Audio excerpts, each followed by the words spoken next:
So what I'm going to talk about first here has nothing to do with anything, actually. I mean, I want to talk about survivalist. They say that there is right now it's 7:15 a.m. on the Oregon coast. It's raining sideways. The fog is so thick you can't see in front of your face coming through those national forests. I'm heading south by Gardner, by Reedsport. There's something coming called a silver tsunami. A silver tsunami. And that is baby boomers who have no savings account and they have a limited Social Security income only. They cannot work. And the rent on their apartments keeps going up every year, and eventually, see, like they might get $1,400 a month or $1,200 a month Social Security. Their rent is $900. Next year it's going to be $1,000. I almost said $1,000, like a hillbilly. Their rent's going to be $1,000. Then in 3 years it's going to be $1,300. You see, more than their Social Security.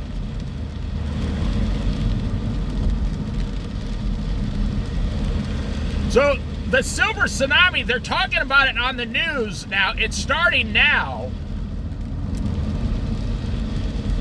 All these people are going to be forced to live in their cars if they have a car. It's the next biggest catastrophe to hit the United States of America. Now, you can blame them, you can blame the government, you can blame whatever. They worked their whole lives, they don't have any money.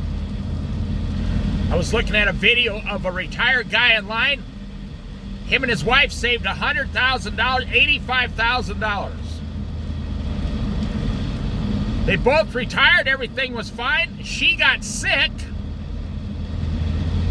and the hospital took the entire $85,000 in 4 months. Then his wife died. He only gets $1,200 a month Social Security. Now he's living in a van. They were doing really good in life. Well, what he should have done was hide half that money in a safe at his house in cash or something and never tell anybody.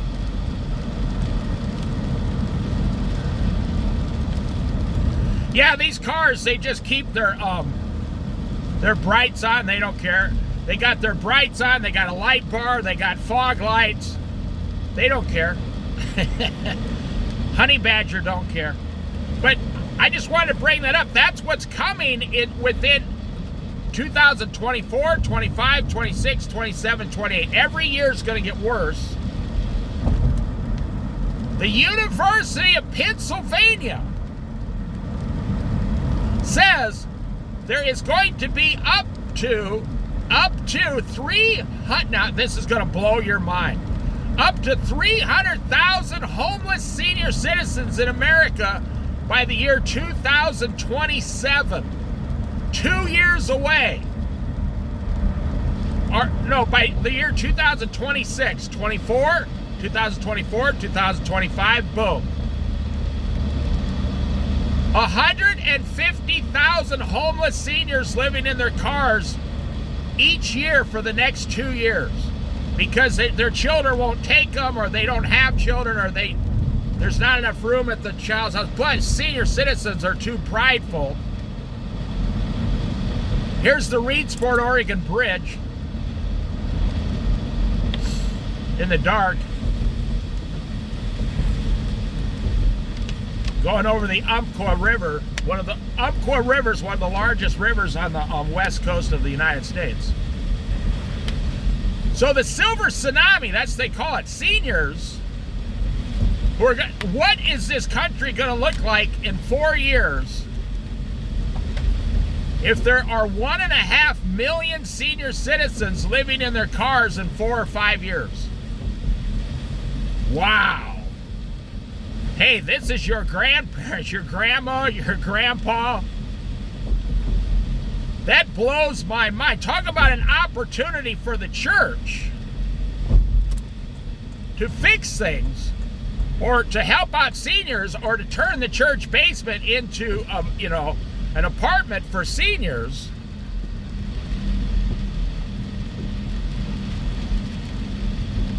So I just wanted to bring that up. There's going to be... You got to be careful when you're driving, too. That person was like they were stalking me or something. Seriously. They tailgated me all the way up, and then they wouldn't pull up next to me, next to the light. There's always people out here you got to be wary of, The Bible, I'll turn this into a Bible study. Darkness happens at nighttime. That means crime happens at night. That's what the Bible says. All these things are done in the dark, not in the light.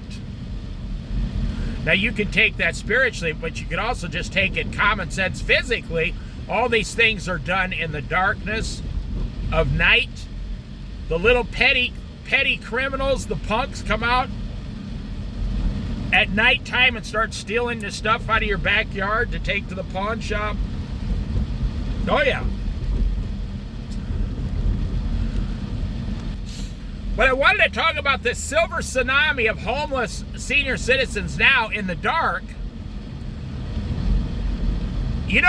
There's only been electricity for about 100 years.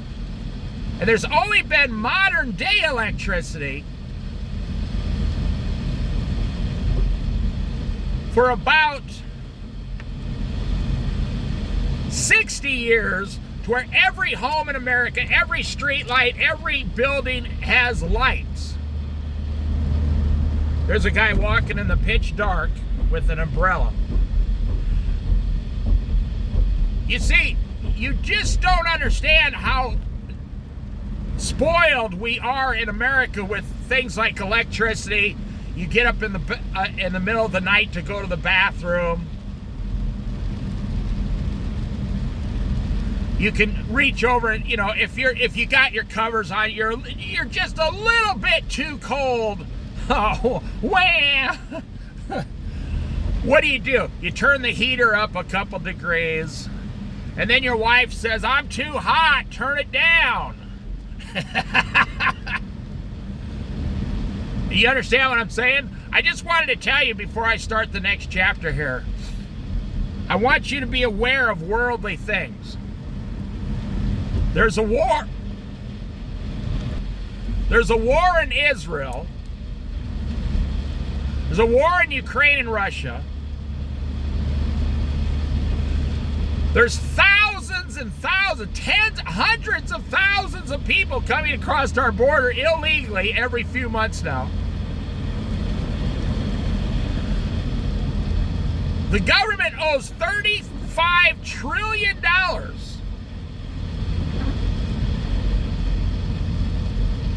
General Motors and Ford both are starting to lay people off.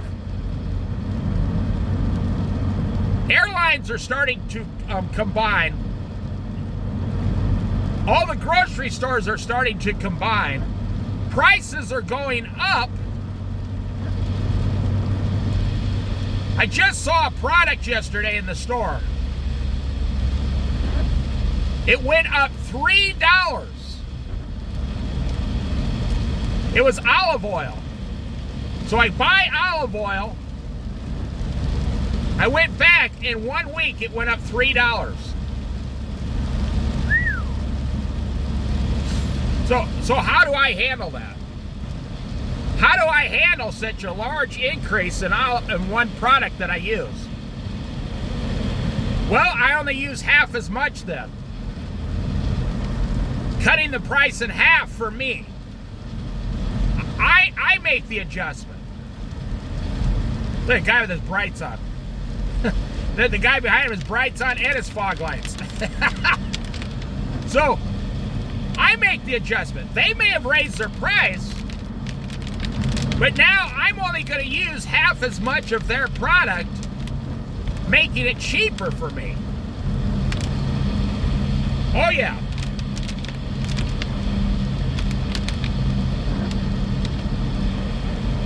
Well, the product I saw, I don't buy this product, I just saw it. It was packages of like fancy salami pre-cut. And on the shelf, they had 10 ounce or 12 ounce packages for like $12.99, right?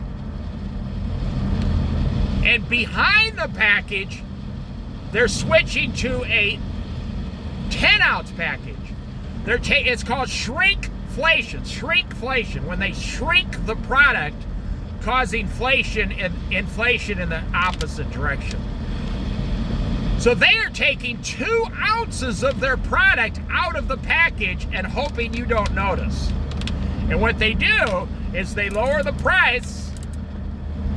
They don't lower the price, they raise the price, put the product on sale for a month, and then go to the new higher price later. They want you to see both those prices. So, you know, inflation is still going up. We have several wars in the world going on now. Ford and General Motors is all but about to go bankrupt in the next 3 years because they are trying to sell the average public cars for trucks for $147,000, big, huge Raptor trucks. It's like, what? You want to become a billionaire overnight in this country within 3 years. And I wish Elon Musk would do this. Or Jeff Bezos, either one. Manufacture a car in the United States of America, a mid-sized 4-door car, 6-cylinder, gets 35 miles to the gallon for $15,000, brand new. No additives, no air conditioning, old-fashioned brakes like they used to have. $15,000 for a brand new car. You'll be a billionaire overnight. But anyways, I'm going to start the video here pretty soon.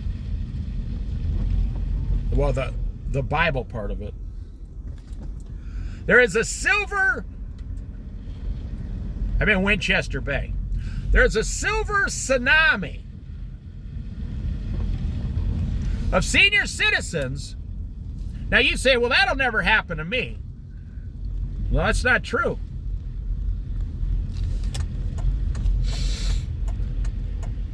If you lose your income, it's going to happen to you.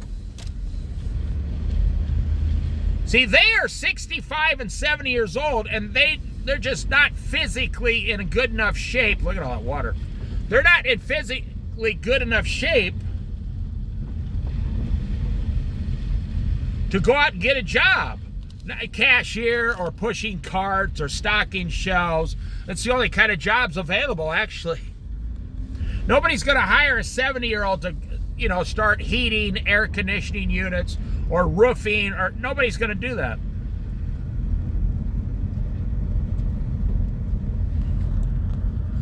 So these people have an income of whatever their Social Security is and whatever they had in the bank. And in today's society, people basically hate their parents. They're not going to step up and help their parents. No, not at all. When I was being raised on the farm back in, you know, the Midwest, your parents owned the house. Then you moved back into your old house and they gave you the house and they lived there, and the parents lived there until they died. That's what they do in Japan. A Japanese person would never even consider putting their parents outside. You would be the disgrace of the entire country. People would think you were the lowest form of existence. What does the Bible say? Do you know there's only one of 10 commandments that speak to how you're supposed to live physically on earth, and one of them is honor your father and mother so that you may live a long life and things may go well with you. Do you know when you're 50 years old, God remembers how you treated your parents as a child when they were alive?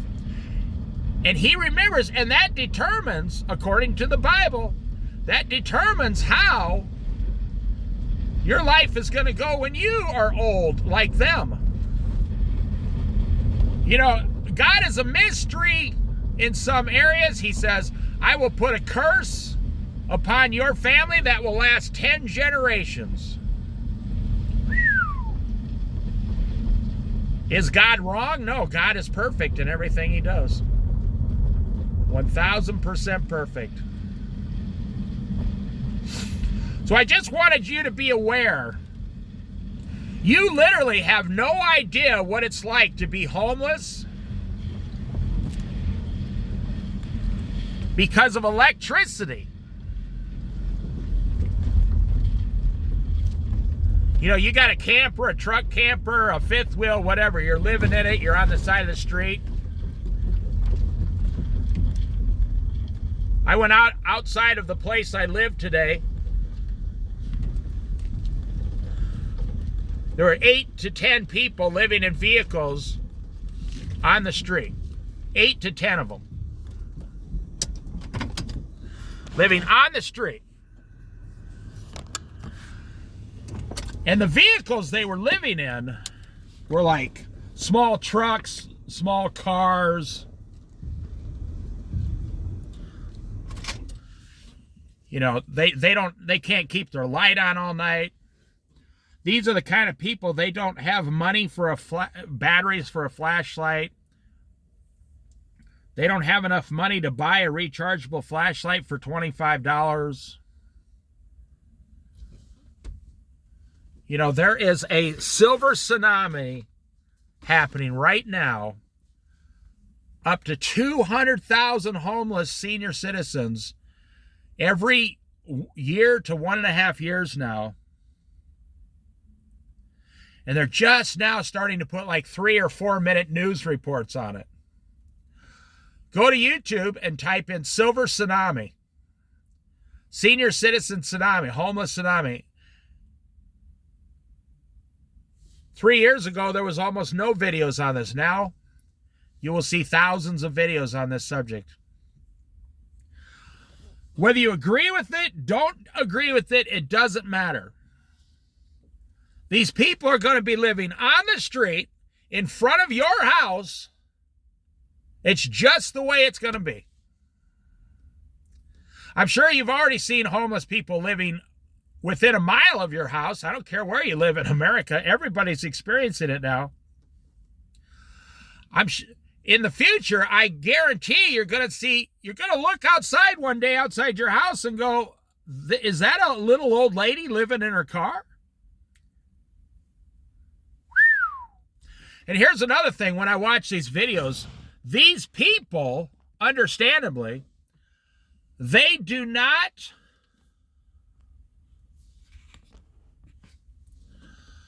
even tell their children that they are homeless because of pride.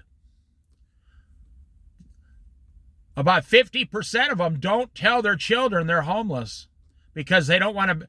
See, you get to a certain age, maybe you don't want to live with your children and listen to all their problems and all their screaming and yelling. You know, I mean, you can understand that. And I will end with this. I mean, you expect the men, you know, the homeless senior men to be tough. And a lot of those guys are pretty tough. A lot of those guys were in Vietnam, you know, and they worked 30, 40 years of their life in some factory, and now they're homeless. These old guys, they just don't give a damn. They don't care. They'll just go belly up to a bar 10 hours a day and then go back to their car. They don't care. But I'm highly impressed at the strength of these women. I'm highly impressed at the strength of these women. I was watching this video, and the reporter was like, well, aren't you, you know, you're like a 70-year-old woman living in a van. Aren't you afraid, you know, someone's going to come and try to rape you? Or she said, no. She pointed to her purse and said, I have a concealed carry permit. No, I have a handgun with me and a shotgun. You go, Grandma.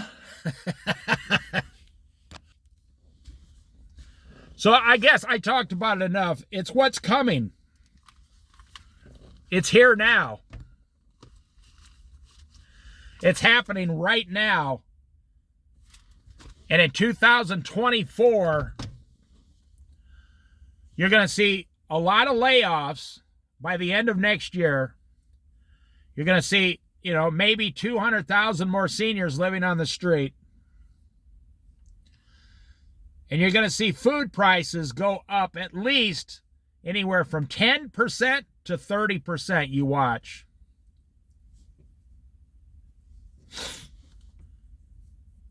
See, what I do, I had a conversation with a lady that's older than me. I'm 61. She was like 68 years old in the store. I was walking by and she says, because old ladies, they talk to themselves out loud. She looked at a product that I was looking at. And she goes, when did that happen? I said, oh, you mean the price? She goes, last time I bought that, it was $3 cheaper. I said, yeah, it's gone up like 3 weeks ago, actually, $3. It was some other product. She looked at me and goes, well, how do you afford that? I said, oh, I don't buy that anymore. She goes, oh. I said, yeah, there's certain things I enjoyed in this world, but when the price gets to a certain point, I never, ever buy their product or touch it again. And she says, I hope you don't mind me asking, is that because of, your income? I said, no. Money has nothing to do with it. It's principle. I'm not going to give them that much for that product. So I have disciplined, trained myself. I just don't touch it. I don't go near it. She looked at me. She says, yeah, I'm going to do that right now. She said, that's what I need to do. Just don't ever touch their product again. I said, if you go in the store, you can't afford something, you don't buy it. She goes, right. I said, the same thing should be for food. If the price is annoying you, I said, hey, listen, I said, I hope you don't mind me saying, we're about the same age. She goes, yeah. Well, go home and make yourself an egg sandwich for $1 and get over it. I said, that's what we used to do when we were kids. I said, make yourself a peanut butter sandwich or something and go for a walk. I said, don't give the grocery store all your money. She looked at me and she says, I'm glad I stopped and talked to you today. She said, I've been looking for an excuse to stop giving all my retirement income to this. And then she started cussing, this blah, blah, blah grocery store. I said, yeah. Well, have a good day. I said, Merry Christmas. This is something that's happening out there. It's happening right now in front of all our faces. Nobody wants to admit it.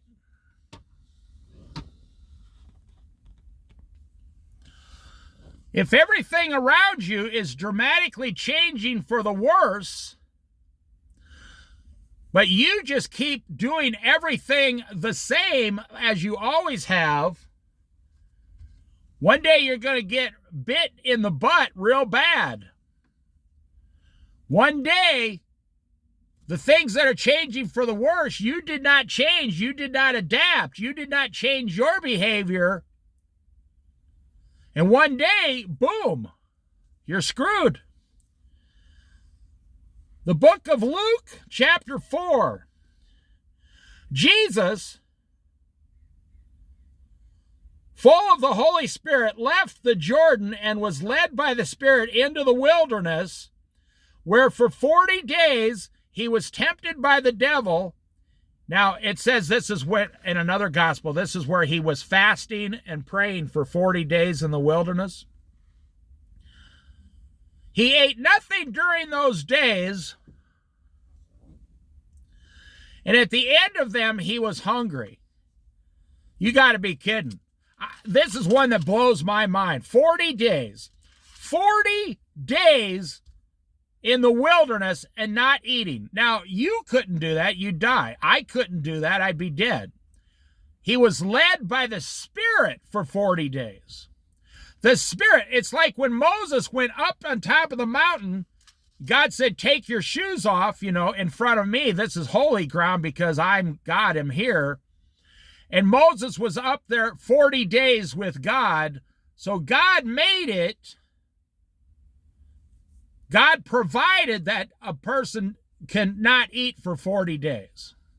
It doesn't mean they lost a lot of weight, nothing like that. It means God provided that they did not require food for 40 days. So Jesus, by the Holy Spirit, as a man in the flesh, was given the provision. See, I don't want you to think he did this on his own. No. He did this through the Spirit of God. For 40 days, no eating. Now, it does not say he didn't drink water. I don't have the answer to that. No one does. Because, I'm a wilderness guy. You guys that know me know, all my videos are out in the outdoors. And, my first two things is for survival, water, food, fire, and shelter. And then I read, well, Jesus did not eat for 40 days, but it does not say he didn't drink for 40 days. So nobody has the answer, I guess, but it doesn't matter. Through the Spirit. It was given to him through the Spirit. I don't care how tough I am. If I went out in the wilderness, I'd be hungry in 3 or 4 days. I'd become a whole different crazy person. And when you read that Jesus did this for 40 days, and he was hungry, the devil said to him, now you notice the devil showed up right at his weakest moment. I want to give you some personal advice from, one person, Christian, to another. When you know you are at your weakest moment, do nothing. Don't make any big decisions. If you're tired, you should never be making lifetime decisions right before you go to bed. No. You should never have these in-depth arguments with your wife before you go to bed. I could give yourself a break, man. The only thing you should be doing the last hour before you go to bed is going into a thankfulness mode towards Christ. What do you tell your wife before you go to bed at night? You're supposed to be saying, honey, you're doing a great job. Honey, I married the right woman. Honey, you're the best woman for me. Honey, you did a good job today. Honey, I love you. Honey, God loves you. Hey, let's pray together before we go to bed. Hey, let's give thanks before we go to bed together. Let's get on our knees next to the bed like little children, hold hands and pray with our family, with our children. You should never be making big, huge decisions at the end of the night when you are your weakest and most tired. So here the devil appeared to Jesus at his weakest moment. Jesus only had 1 week or more. I say this was his second weakest moment that I read. His first was in the Garden of Gethsemane when they were about to crucify him, and he was so, sad that his tears were his sweat was like blood dripping on the ground. Talk about stressed out. The devil said to him, if you are the Son of God, tell this stone to become bread. Now, I like the archangel who the devil came to dispute in the Old Testament over the body of Moses. What is God going to do with the body of Moses here?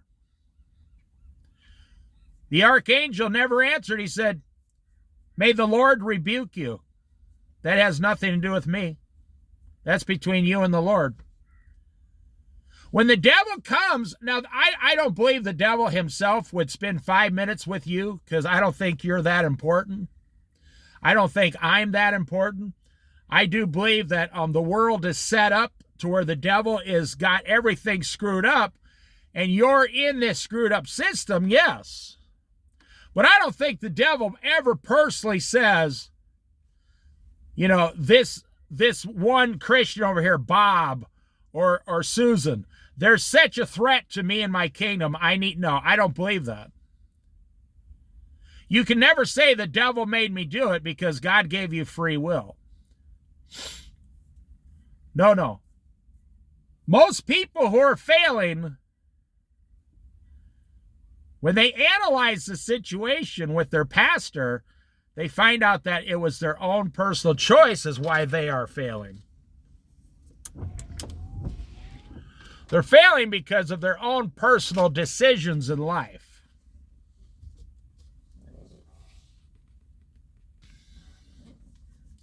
But I want to make the point, the devil came at Jesus' weakest moment. If you are the Son of God, tell this stone to become bread. Well, Jesus did that. Later on, he turned loaves of bread and fragments of fish. He fed 4,000, then he fed 5,000, men, women, and children.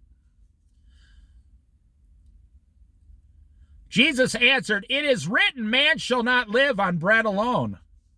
That is so fascinating.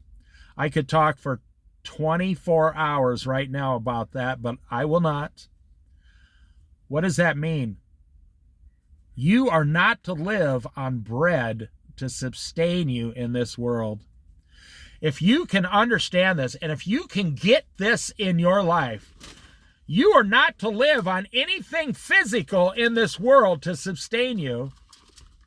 You are to live by the Spirit first, middle, and last. The Spirit first and the Spirit last. And then you physically require, look at these geese.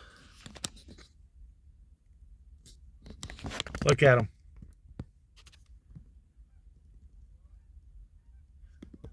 At sunrise. Isn't that beautiful?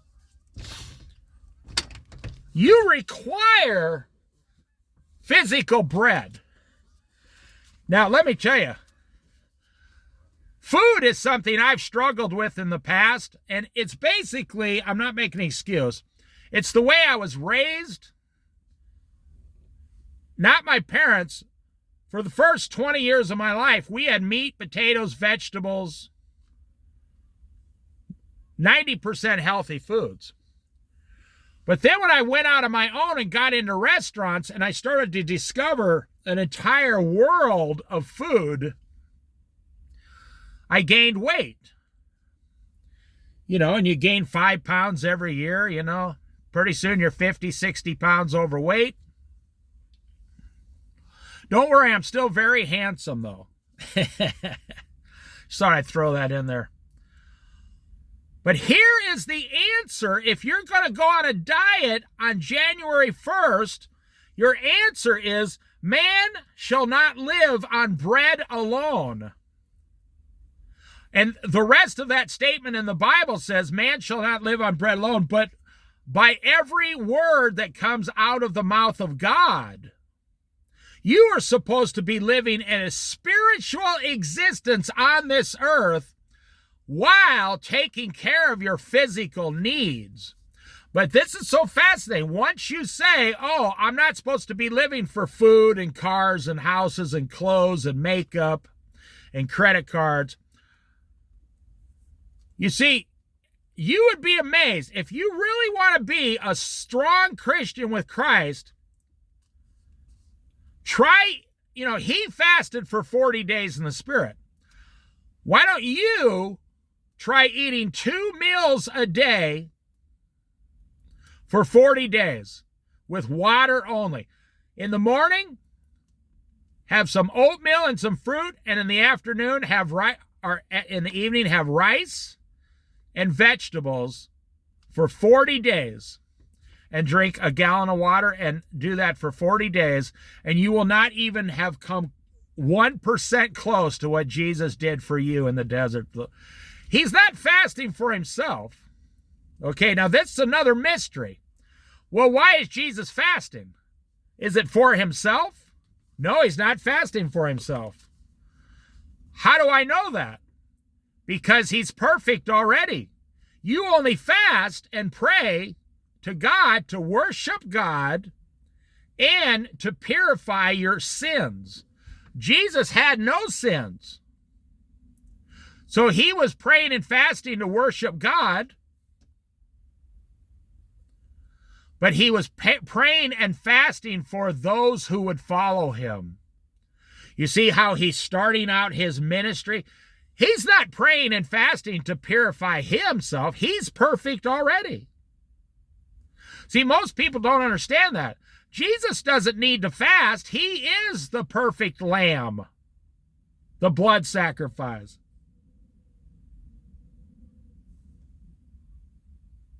Well, why is he doing it? Well, one is to worship the Father, and number two is for us.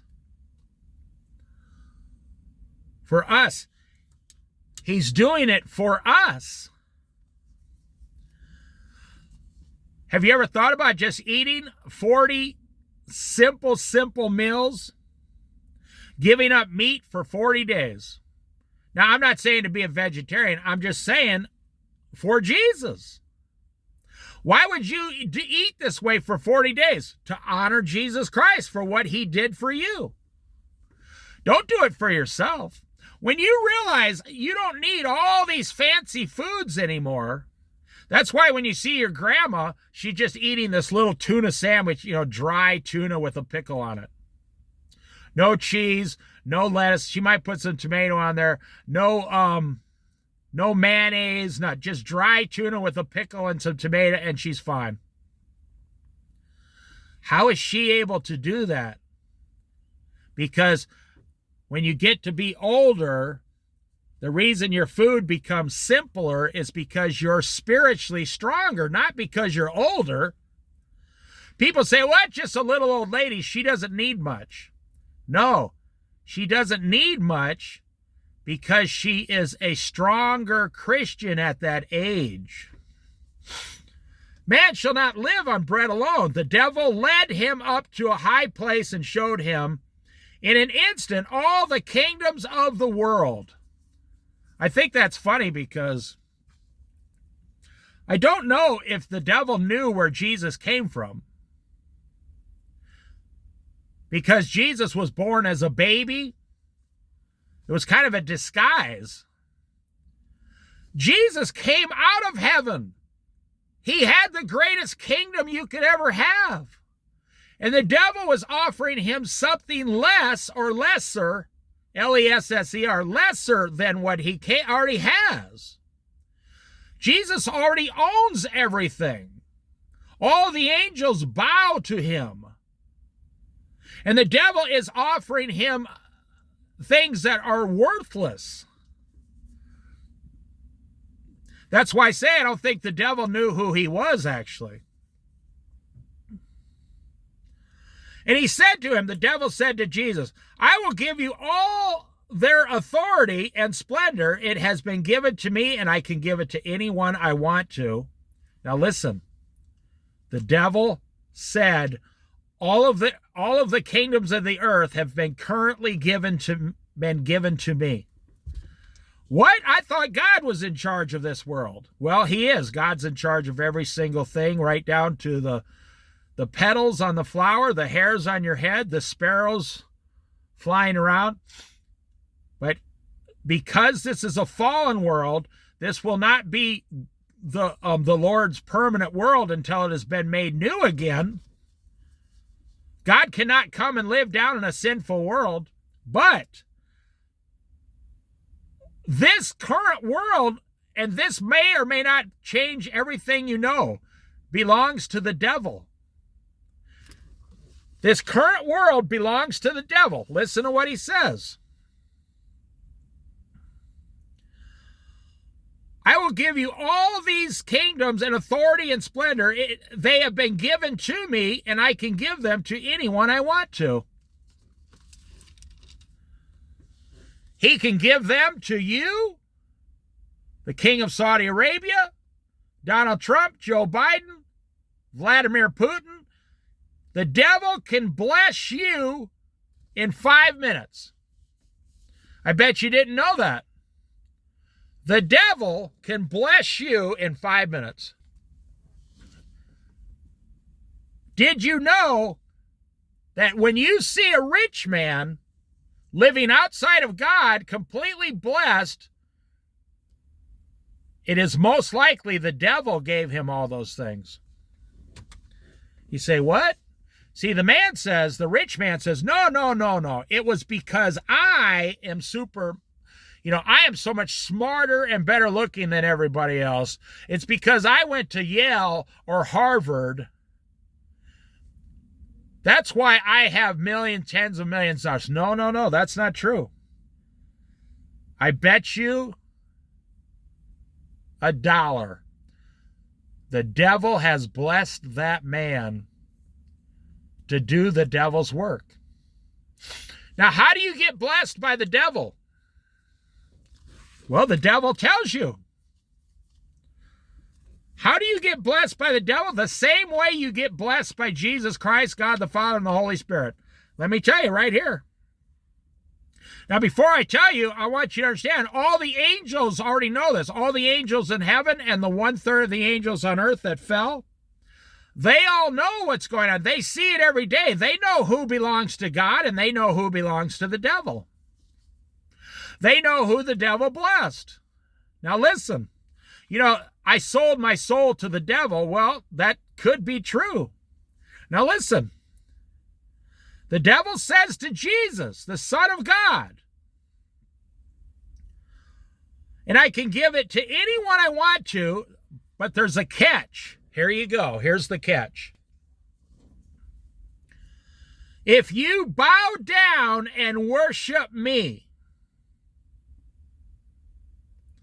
if you worship me, it will all be yours. Jesus answered, it is written, worship the Lord your God and serve him only. There you go. Worship the Lord your God and serve him only, dear Christians. But what you're trying to do, you're trying to serve God and receive all his blessings. Now listen, this is your life, actually. The average Christian today is trying to serve God and receive all his blessings, while at the same time you're trying to serve the world, the devil. You don't know you're serving the devil, and you're trying to get blessed by the world. Who's in charge of the world? We just found out, the devil. Who is in charge of the world? The devil is in charge of the world. So you're trying to receive all the blessings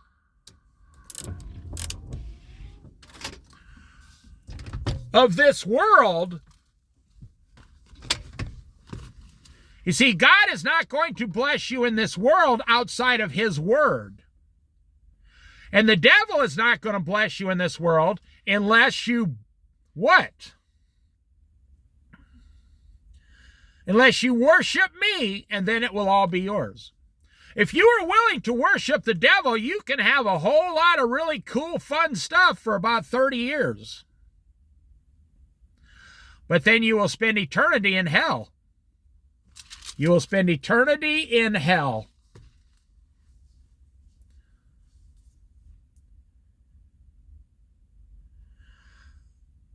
So Jesus rejected him and said, serve God and God only.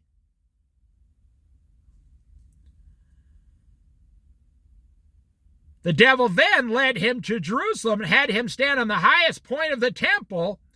If you are the Son of God, he said, throw yourself down from here, for it is written, he will command his angels concerning you. The Father will tell the angels concerning Jesus the Son to guard you carefully.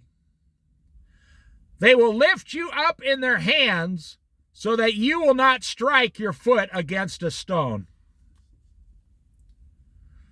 He's saying, go throw yourself down, and I want to see if the angels will catch you. And then I'll believe you're the Son of God. And Jesus is saying, I don't care what you believe. Jesus answered, it is said, do not put the Lord your God to the test. Do not test the Lord your God. When the devil had finished all his tempting, he left him until a more opportune time.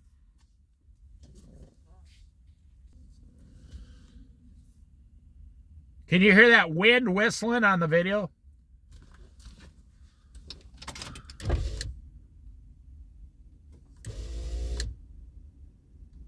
Yeah, it's actually very windy out here. You can hear it whistling, and they got sneaker wave warnings all up and down the southern coast down here. So you've heard the saying, resist the devil and he will flee from you. Do you know that everything Jesus Christ did in the Bible, you have the power to do also? Now, I mean to resist the devil, the way to live, what to eat, how to speak. God may not give you the power to heal people because that's not what he chooses to do through your life. But you know you can replicate the life of Christ. Otherwise, why would Christ come as an example? You can replicate the life of Christ in yourself. If you're feeling tempted, now how would the devil come to you? You know, you hear a voice. Hey, you're all alone in your SUV or your truck there. Why don't you look at that filthy pornography page? Of course, the devil wouldn't say filthy. He'd say, why don't you look at those girls online? Hey, why don't you go in and gamble at the casino? Hey, why don't you go out with that girl to a motel who wants to go out with you? And she doesn't even care if you're married. Hey, look, so you saw a lady drop her purse on the ground. Why don't you take her money? Oh, you can easily hear these things. That is the devil's world speaking to you. And all you got to do is say nothing, turn the other way and say, I follow God and serve God only. Jesus said very clearly, resist the devil and he will flee from you. You know, another part of the Bible says that God provides a way out on every temptation. Regardless of the temptation that you are facing on this earth from, like, the devil's world, see? Do you know that Jesus, the Bible says that God will provide through his word the strength to resist the temptation every single time. So on Judgment Day, you know, you're up there going, the Lord's like, hey, you didn't resist anything. What are you going to say? Well, you want to know what, Lord? How could I resist? I'm just a man. And the Lord will show you, hey, look, I provided a way out, a road out of every temptation you were tempted with. You know, here's what I tell people in Christianity. And this works for believers and non-believers. Because I hear a lot of believers tell me, oh, it was my parents. Oh, it was my job. Oh, my boss. Well, I don't know. I just spent the credit card, or I don't know. I just had sex with the woman outside of my marriage. You know what I tell those believers? I want you to name one excuse you're going to give the Lord that will work on Judgment Day. They say, I won't have one. Well, then you don't have one today on earth either. None of these excuses, if you don't have a good enough excuse that'll work on Judgment Day, when the Lord's standing there, all the angels, every single person ever born, and I'm being ridiculous here, but you are going to stand up and put your finger up in the air and say, hey, Lord, Lord, over here. And you're going to have some excuse that is so amazing of why you committed a certain sin and you refuse to stop that sin. You're going to have such an amazing excuse that the Lord is going to say, wow, that's a good one. I never thought about that. Well, I think that guy over there, Bob, has a good point.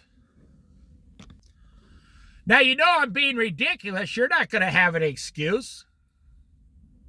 You will have no excuse.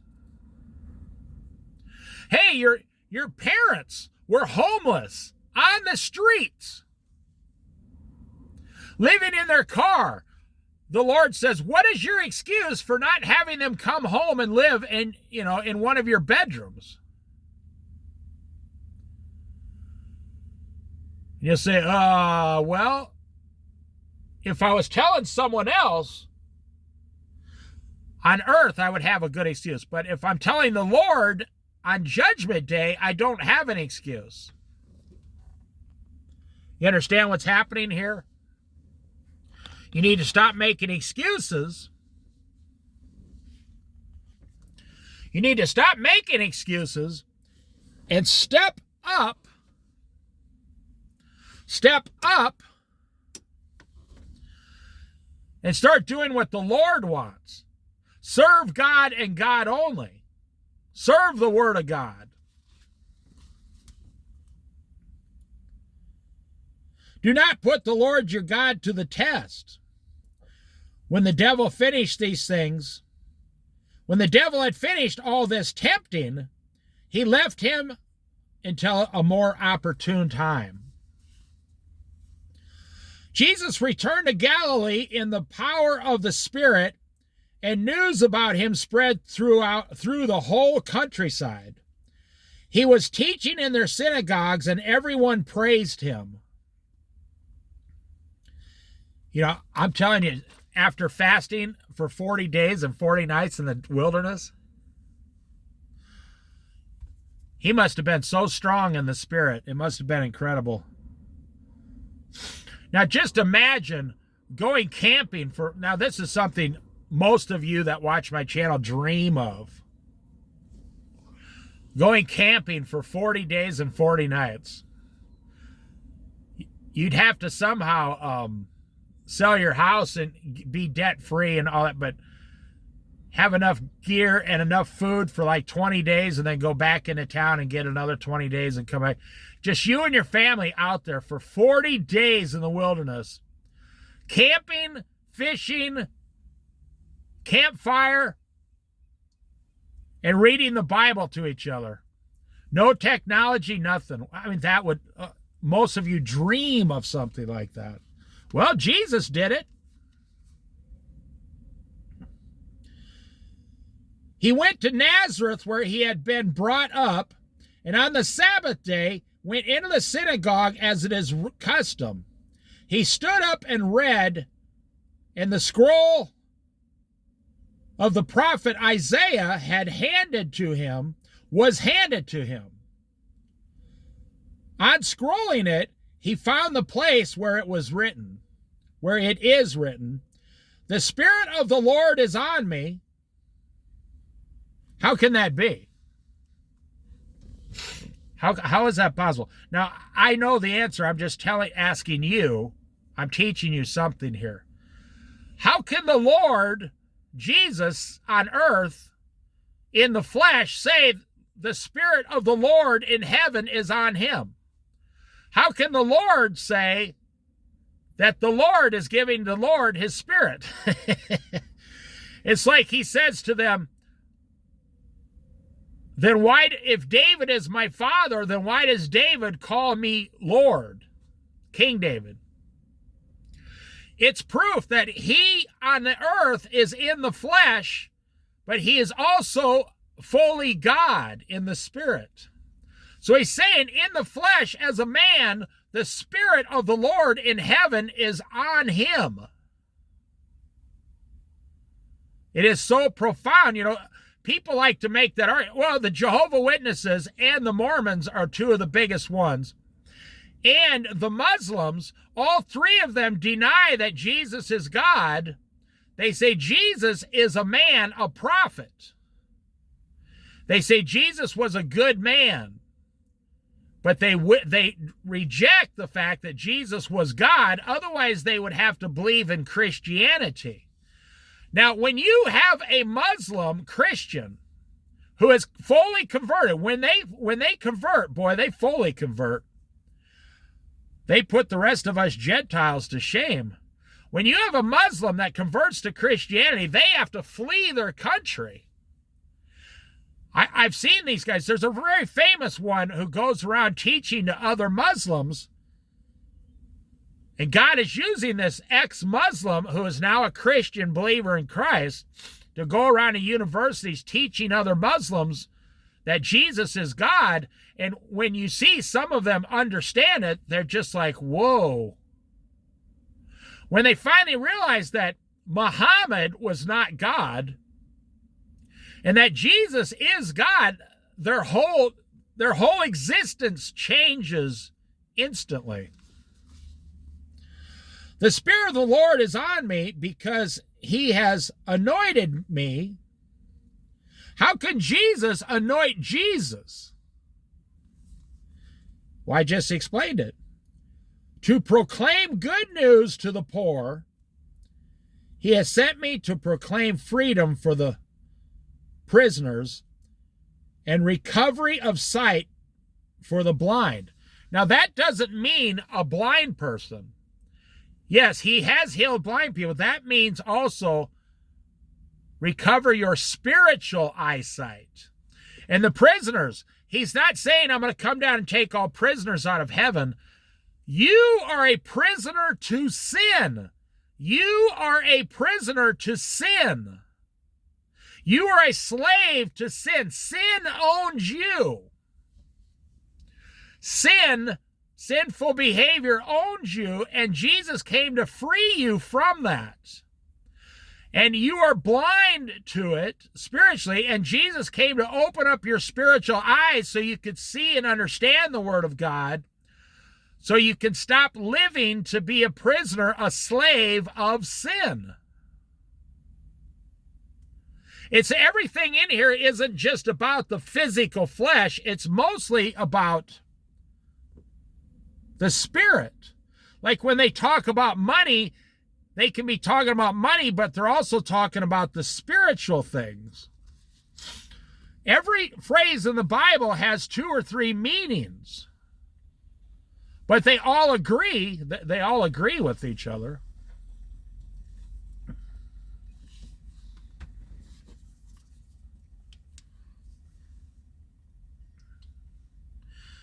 The Spirit of the Lord is on me because he has anointed me to proclaim good news to the poor.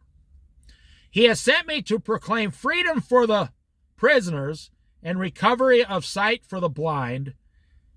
He set the oppressed free, to proclaim the year of the Lord's favor. You see right there, to set the oppressed free. Outside of Christ, you are oppressed. You're an oppressed person. O-P-P-R-E-S-S-E-D. You're oppressed. You are oppressed. You just don't believe it and you just don't understand it. You are completely oppressed outside of God. You think to yourself, I got a nice car. I got a nice house. I just finished paying off my child support after 25 years. I know guys in this position. I got a good job. I got money. My wife loves me. My kids, they respect me. We have fun. And I believe in Jesus. And I read the Bible once or twice a week. And I'm doing pretty good down here, man. According to the world standards, you're doing horrible. Compare your life to a billionaire or a multimillionaire. You say, well, if I do that, yeah, sure, I'm doing bad then. Okay, now I want you to compare your so-called great life to Jesus. And you're like, oh, well, I can't even stand. No, I have a horrible life if I compare it to Jesus. If I compare my life to Jesus, who was the example of how we should live,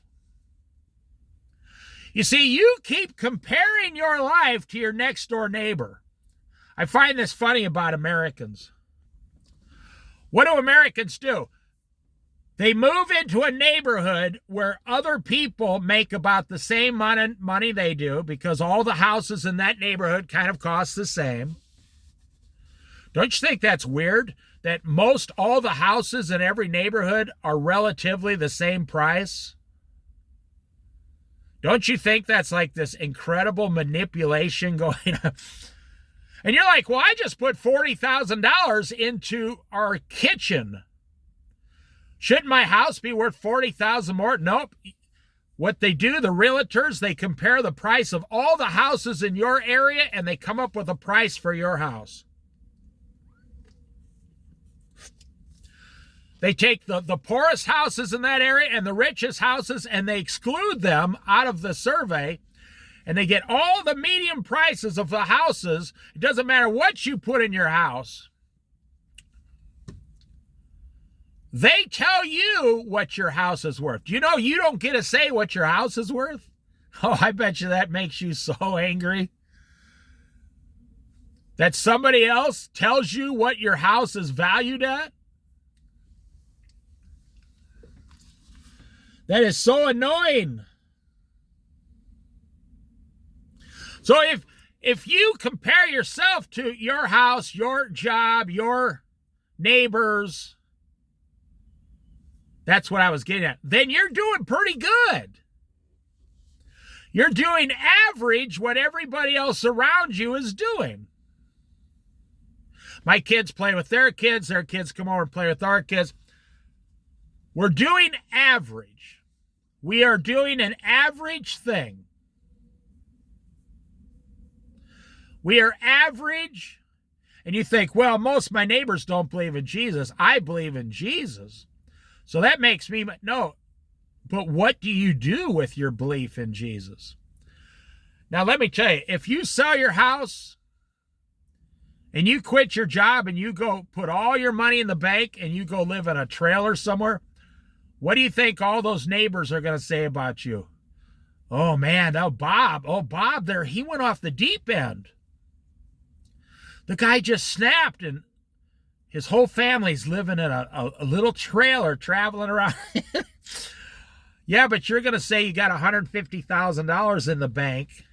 You're debt-free. They're not going to be able to say that. Now, here's the point I'm making. You're comparing yourself to the world. You're comparing yourself to people around you, to your family, friends, neighbors, and you compare yourself to these things to make yourself look better. That's funny. I'm sitting down here and I just saw like this couple, like 28 years old. Now, it is cold down here. It's like 40 degrees. The wind's going. It's raining. And I just saw this perfect couple, perfect worldly couple. They're both in amazing physical condition.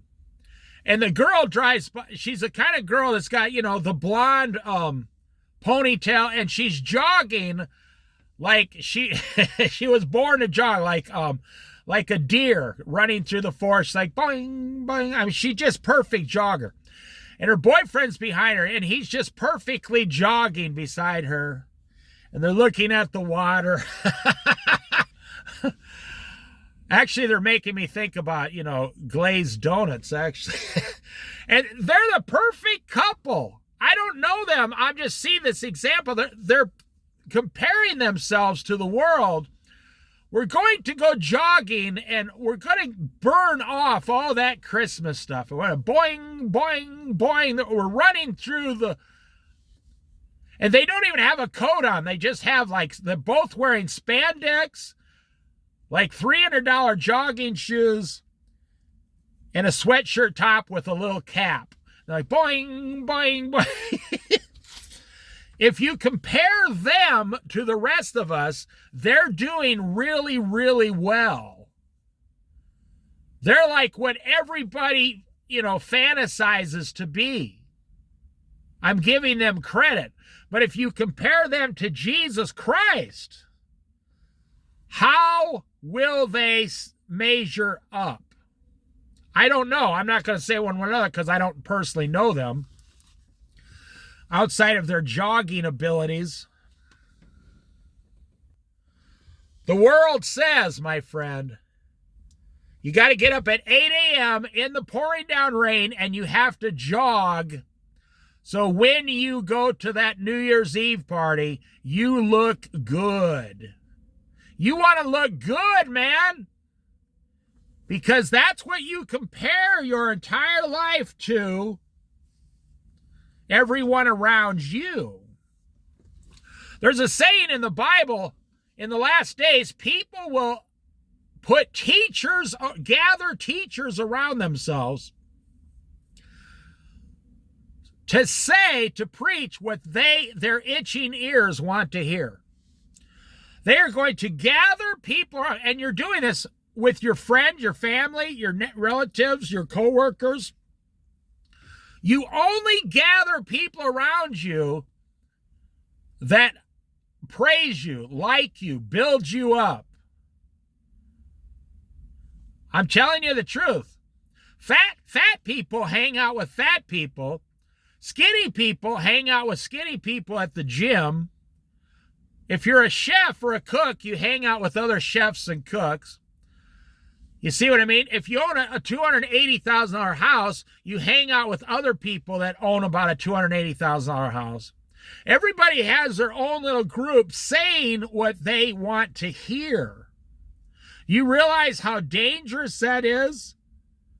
You're setting the Word of God aside.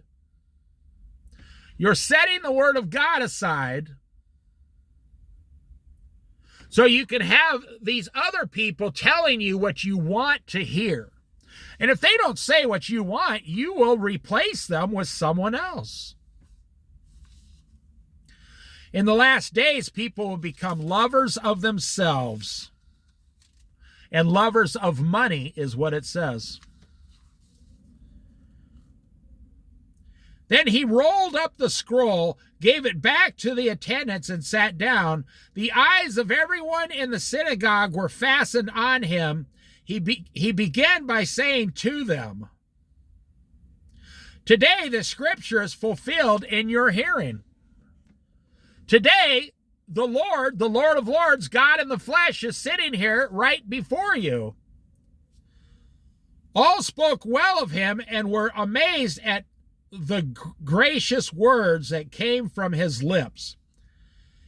"Isn't this Joseph's son?" they asked. Jesus said to them, "Surely you will quote this proverb to me, 'Physician, heal yourself.' On the cross, they came and said, 'If you're the Son of God, heal yourself and bring yourself down from that cross.' Well, I'm glad he did not bring himself down from the cross, or none of our sins would have been forgiven. And you will tell me, do here in your hometown what we have heard you did in Capernaum. Truly I tell you," he continued, "no prophet is accepted in his hometown. I assure you that there were many widows in Israel in Elijah's time." Now this is when they get upset.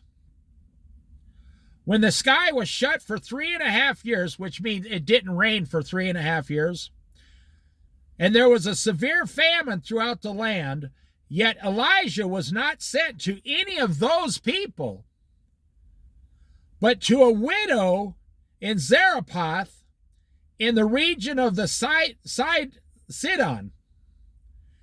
And there were many in Israel with leprosy in the time of Elijah the prophet, yet none of them was cleansed, only Naaman the Syrian.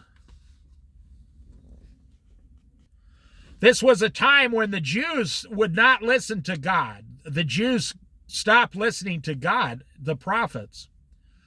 So God said, okay, you think you're in control of God? You think you can push God around? You think you can tell God what is best for your life? You are highly mistaken. Why would you even try to do such a foolish thing? I need God to tell me what to do, not the reverse. So that God told the Jews back then a certain thing, and they said no. And God said, oh, you don't want to do what I say. Okay. He closed off all the rain. It did not rain for 3.5 years. There was a severe drought for 3.5 years. People were dying. They had leprosy, diseases.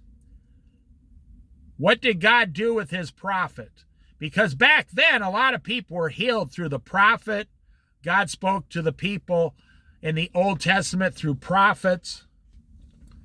What did God do? He sent the prophet to a widow, probably a Gentile widow in another country, and God took all their blessings away for 3.5 years. But he went to this widow, and she was blessed because the prophet was living with her in her upper room. And she and her son were greatly blessed by this prophet living there. And she was not a Jew, I don't think so. I thought she was a Gentile. You know, it begs the question, what happens when you say no to God? God says, oh, then I will take your blessing and give it to someone else. I just proved it right here. The Bible just proved it. Your blessing is given to someone else. Now watch how the attitude of all the people change. All the people in the synagogue were furious when they heard this. Now wait a minute. Up here, all the people spoke well of him and were amazed. And then he tells them one simple truth. One simple truth. And in 10 minutes, they become furious with him. What a bunch of crackpots. I mean, 1 minute you're like, oh, praise God. And then 10 minutes later, you're like, let's kill this person. That's what you and I do if someone's not saying what we want to hear. I guarantee if I drive down to Walmart today, well, let's say you, because I wouldn't do this, but a person drives down to Walmart and some guy in a big four-wheel truck gets out and starts yelling and screaming and cussing at you for taking his parking space and just completely flipping out and just cursing you up one end down the other. How would you treat that person as a Christian? Now me, I would say, sir, excuse me. I did not realize you wanted this particular spot. Just let me move out of the way. And I would just happily move. I wouldn't care. I wouldn't give him 2 cents. I wouldn't give him the time of day. I wouldn't give him 2 minutes of my time. And I'd move out of the way. And the guy would go, well, you should have known better. And he's cussing. Now, this has happened to me many times. It's happened to most people. But what do? You sit there screaming and yelling at each other in the middle of the box store parking lot. You're with your wife, you're with your kids, everything's going fine, you're having a great day, and then the devil sends this guy to test you and annoy you. But if you know this in advance, You just say, okay, I'll move. No big deal. I don't care one way or another. You don't have to do anything. What does a duck do? You see these ducks out here.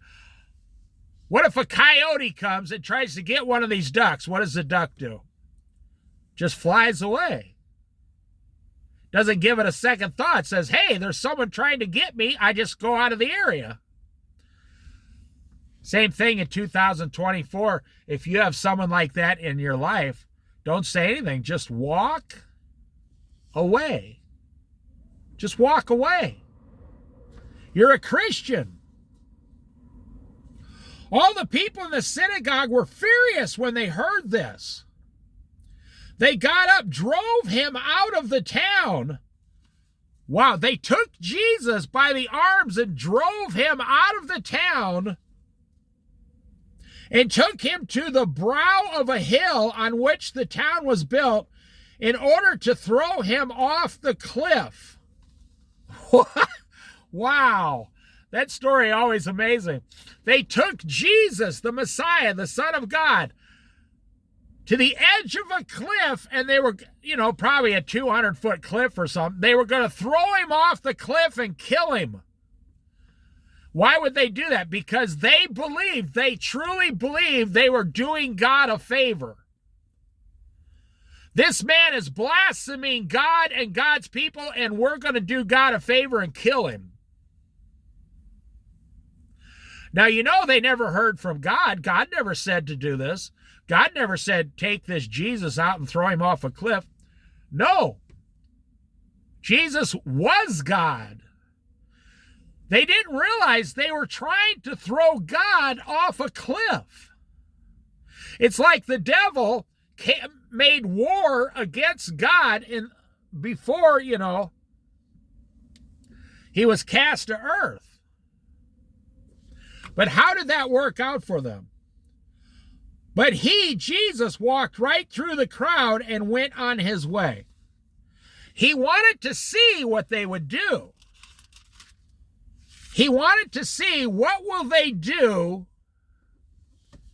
if I say this? And he allowed them to take him all the way to the edge of the town to see if their hearts were going to kill him. And they were. Boy, they wanted him to be dead. Oh, yeah. The same thing. If you go to Jerusalem today, Israel, 2024, they have very devout Jewish people there from all the way back from the Old Testament. And if you are going up and down the street and saying or doing a certain thing, some of these very devout Jewish men will come and grab you and start hitting you and beating you. That's a common thing in daily life in Israel. Because they're not Christians. They believe they're doing God a favor. They believe you are blaspheming the Holy Spirit of God, and they're going to kill you for it. That is still going on today. And Jesus proved them all wrong by what did he do? Did he get in a fist fight with them? Did he argue about his parking spot? Did he disrupt his whole day? No. He simply walked away. Now, he had to have power over them. He had to have power over, when he decided to walk through them and walk away, they had to all be somewhat physically frozen or something. All of a sudden, Jesus used his power to freeze them up, and they just walked away, and they're all sitting there staring. I'm telling you, you cannot make this stuff up. Look at these clouds over here. Don't those just look like something right out of the Bible? This big, huge cloud formation coming right off the ocean. Okay, I'm going to have to stop there because this video is too long, and we'll finish chapter 4 on the next video.